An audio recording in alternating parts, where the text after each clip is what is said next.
Welcome to the newsroom. I am Fidelia Aguncha.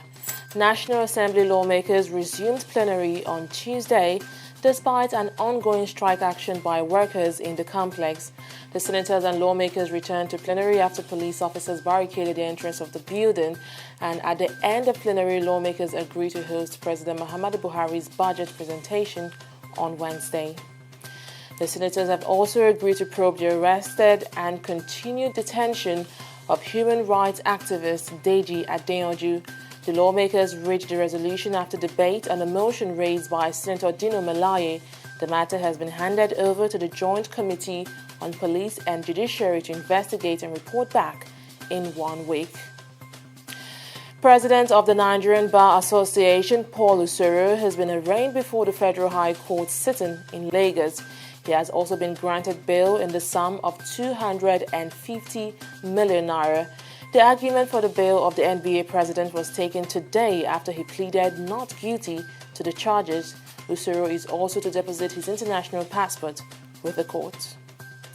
The Nigerian police has re-arraigned the Osun State governorship candidate of the People's Democratic Party, Adeleke, on allegations of examination malpractice. Adeleke, who was first arraigned on a 4-count charge brought against him in September for alleged conspiracy and impersonation, among other offences, was rearranged on Tuesday with the charges increased from 4 to 7 counts, still bordering on similar offences. The police have accused Adeleke of conspiring to procure illegal examination results with workers at the Ojoaro Community Grammar School. He was arraigned alongside the school principal and 3 others. Violence between rival Ethiopian communities near the southern town of Moyale has escalated, with eyewitnesses reporting that 13 people were killed on Monday. Since the beginning of the month, there have been sporadic clashes over land, and people from the Burana Oromo ethnic group complained that a referendum conducted in 2005 unfairly awarded what they consider to be their land to a Somali clan known as Gari. The Kremlin has rejected 2 new U.S. reports on purported Russian meddling in the 2016 U.S. presidential election, saying they lacked details and evidence to prove the allegation. Kremlin spokesperson says the report cannot cause anything but confusion, adding that the accusations were general and lacked detail, and some of them they do not understand completely. Well, Syria has dismissed as politically motivated a United Nations draft resolution presented by Saudi Arabia that accuses Damascus of human rights violations. Addressing the 55th session of the Third Committee of the UN General Assembly, Syria's UN ambassador says Damascus considered voting in favor of the draft resolution submitted by the Saudi regime as a hostile act.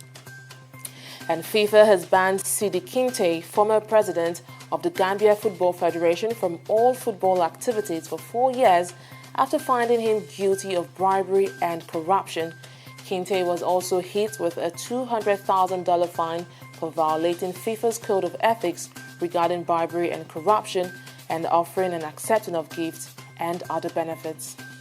Though Chelsea faced the prospect of a partial stadium closure after UEFA announced it is investigating the alleged anti-Semitic chant by Chelsea supporters during last Thursday's Europa League tie with Vidi in Budapest. Chelsea condemned the singing of a derogatory chant about Tottenham supporters featuring anti-Semitic language by a vocal minority of their own supporters as abhorrent and vowed to take the strongest possible action. And that's the latest update from our newsroom. Thank you so much for being a part of it. I am Fidelia Aguncha. Bye for now.